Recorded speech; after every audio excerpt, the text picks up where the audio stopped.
আমরা অনেকেই এই ভাষণটা সম্পর্কে জানি না। আমরা অনেক ভাষণ নিয়ে এখন গর্ব করি।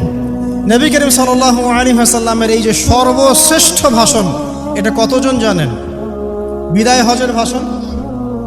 কতজন জানেন বিদায় হজের ভাষণে নবী সাল্লাল্লাহু আলাইহি ওয়াসাল্লাম কি বলেছিলেন উম্মতকে? আমরা একটু আপনাদেরকে শোনাবো, শুনিয়ে ইনশাআল্লাহ লেকচারটা শেষ করব। নবী করিম সাল্লাল্লাহু আলাইহি ওয়াসাল্লাম এই দিনে 31টা বিষয়ে উম্মতকে নির্দেশ দিয়েছেন। 31টা বিষয়, সবগুলো বলার সময় পাওয়া যাবে না, আমি কয়েকটা কথা বলছি। নবী করিম সাল্লাল্লাহু আলাইহি ওয়াসাল্লাম সবার সামনে দাঁড়িয়ে দীর্ঘ 23 বছর অক্লান্ত পরিশ্রম করে দাওয়াতি মিশন কমপ্লিট করার পরে সবাইকে সমবেত করে একটা হজ করলেন।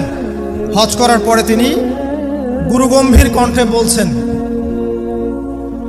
হৃদয়ের সমস্ত আবেগ বের করে দিয়ে বলছেন, হে জনগণ, আইয়ুহান নাস, হে জনগণ, আমি জানি না আজকের পর তোমাদের সাথে আমি কখনো মিলিত হতে পারবো কিনা। একটু চিন্তা করেন, সাহাবীরা সামনে দাঁড়িয়ে আছেন, নবীজি দাঁড়িয়ে এই কথাটা বলছেন, হে জনগণ, আমি জানি না আজকের পরে আমি তোমাদের সাথে মিলিত হতে পারবো কিনা।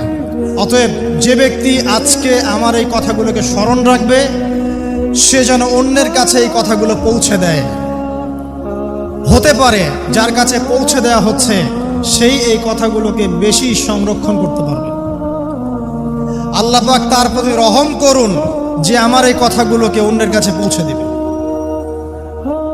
নবীজির ভাষণ। এরপর নবীজি বলছেন, জেনে রাখো, নিশ্চয়ই তোমাদের পরস্পরের, মুসলিমদের পরস্পরের সম্পদ, পরস্পরের রক্ত, পরস্পরের এই যে জান, মাল, ইজ্জত, এগুলো একে অপরের জন্য হারাম। মুসলিমদের পরস্পরের রক্ত, পরস্পরের ইজ্জত